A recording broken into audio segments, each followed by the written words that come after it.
Hey, so I was playing poker with my friends yesterday. We've been playing poker for 15 years, maybe twice a month, something like that. Well, once every 3 weeks. And don't get me wrong, it's low stakes poker. You know, if you lose big, you lose $30 in a night. But it's just a way for people to get together, have fun. We take it easy. Now, Pokerville is a good lesson. There's some good lessons in life to be found in poker when you play enough hands. You can think of each poker hand, each hand that you play, like a new project that you start or a new business that you start.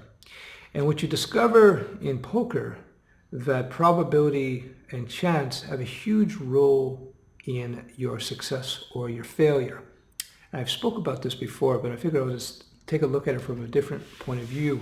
So, at the end of the day, the best laid plans that you can put out there can all but fail. They can crash and tumble.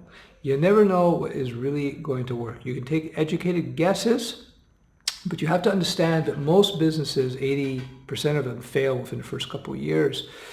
And so, with that in mind, the strategy is, and it's a good poker strategy, that you expect to fold 80% of your hands. And you talk to or you hear the top poker players in the world, they'll tell you that. They'll say they fold 80% of their hands because we're not guaranteed to get the ace of clubs in every hand. In fact, even if you do get the ace of clubs, it may not win the hand for you, depending on what other cards pop up on the table. So when you are looking at business, you have to consider that as being one of the things you can count on, one of those fundamental truths that businesses have a tendency to fail. That's why there should be tax advantages for small business, because it's such a risky proposition.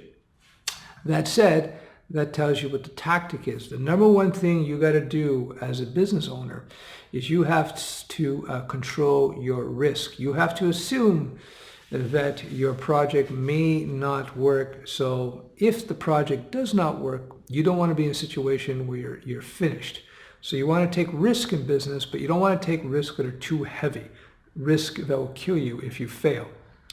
And because of that, because you're not sure what's going to happen, you don't know what's going to happen until you get out there, what you ought to do is you ought to play conservative with your business and also play fast, meaning you want to get your ideas out into the marketplace as soon as possible.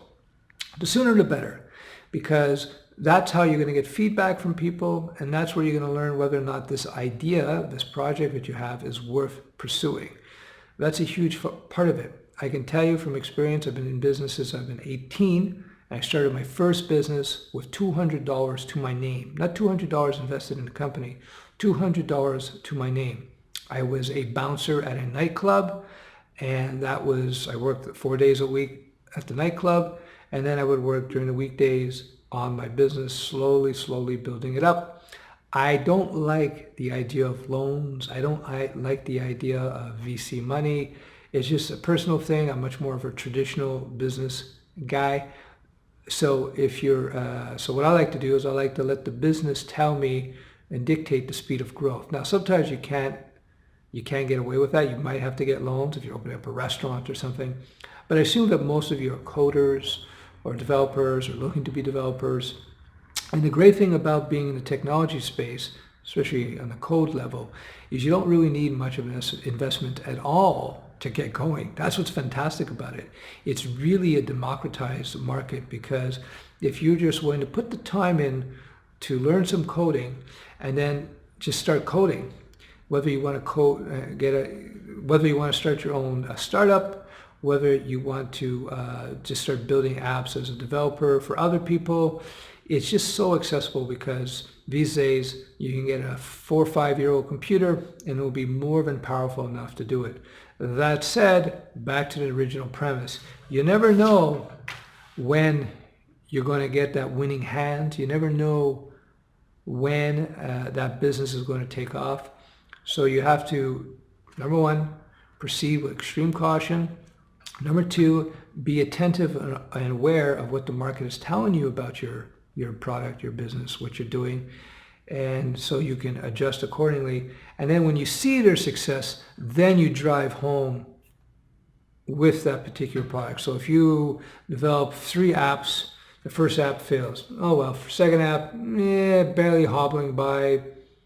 You push, it's not working. Okay, put it on the side, try the third one. You see the third one, oh, now it's getting traction. Now you have interest. Okay, pursue that. Put your efforts into that. But even when you're 100% right, you might be wrong. So one of my old expressions going back a long time now, I used to say, if you're 100% right that a particular product or service that you have is going to be successful, you probably have a 10% chance.